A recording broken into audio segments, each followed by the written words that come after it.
And here I will show you how to install WhatsApp Messenger app in your iPhone. In your iPhone, open the App Store. If you don't see the App Store, then go to your app library. In your app library, tap on the search icon and here search for App Store. Now launch the App Store. Once you are in your App Store, before downloading any app, you have to log in your App Store with your Apple ID. So tap on your profile photo and go ahead and sign into your account. Now tap on the search icon at the bottom right. Tap on the search box and type here WhatsApp.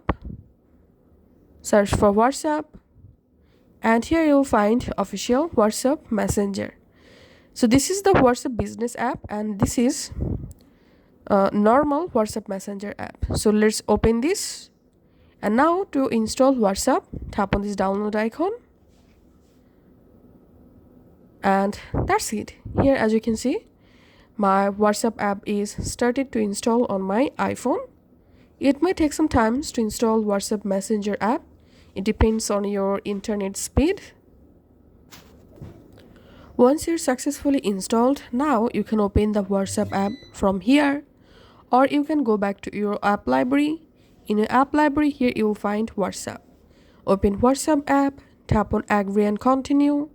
Now it's time to sign into your WhatsApp account. So tap on this country and select your country, and in this field you have to type your mobile number and then tap on next, and after verifying your mobile number, your WhatsApp account will be created and then you'll be able to use WhatsApp from your iPhone. Thanks for watching.